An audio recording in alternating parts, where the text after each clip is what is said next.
Party మారిన ఎమ్మెల్యేలతో ఉప ఎన్నికలకు వెళ్లే దమ్ముందా అని సీఎం రేవంత్ రెడ్డికి కేటీఆర్ సవాల్ విసిరారు. 66% జనం మీతోనే ఉంటే ఉప ఎన్నికలకు సిద్ధం కావాలన్నారు. కడియం శ్రీహరి బహిరంగంగా పార్టీ మారిన అని చెప్పినా స్పీకర్కు వినపడలేదా అన్నారు. ఎమ్మెల్యేలను స్పీకర్ను చూస్తే జాలేస్తుందన్నారు. ఇంత బతుకు బతికి ఏ పార్టీనో చెప్పుకోలేని దుస్థితికి వచ్చిందన్నారు. సిరిసిల్లలో గెలుపొందిన సర్పంచుల సన్మాన కార్యక్రమానికి కేటీఆర్ హాజరై అభినందించారు.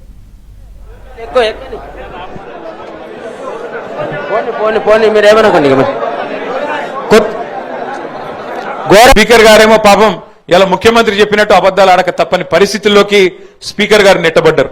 ఇక ఎమ్మెల్యేలు 10 మంది పాపం వాళ్ళు ఆడోళ్ళ మొగోళ్ళ అంటే వాళ్ళకే తెలియకుండా అయిపోయింది.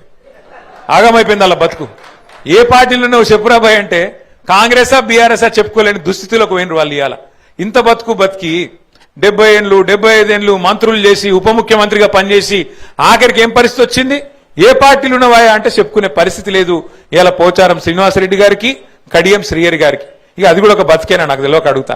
గింత బతుకు బతికి గింత స్థాయిలో మంత్రులుగా ఉప ముఖ్యమంత్రులుగా పనిచేసి ఆఖరికి ఒక పదవి కోసం గడ్డిపోస లాంటి పదవి కోసం ఇవాళ సూరు పట్టుకొని గబ్బిలం ఏలాడినట్టు సిగ్గు లేకుండా ఏలాడుతా ఉన్నారు.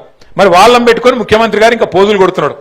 మేము 66% గెలిచినాం. అందుకే నేను అంటున్నా, నీకు నిజంగానే 66% మాట గెలిచిన మాట నిజమే అయితే ముఖ్యమంత్రి గారు దమ్ముంటే ఆ 10 మందితో రాజీనామా పెట్టి ప్రజాక్షేత్రంలోకి రా. తెలంగాణ ప్రజలు చెప్తారు ఎవరు దిక్కున్నారో. రైతులను, తెలంగాణలోని బీసీలను, తెలంగాణలోని ఎస్సీ ఎస్టీలను, తెలంగాణలోని మహిళలను మోసం చేసినందుకే ఇలా గ్రామ పంచాయతీ ఎన్నికల్లో కూడా నీకు కర్రుగాల్చి వాత పెట్టింది.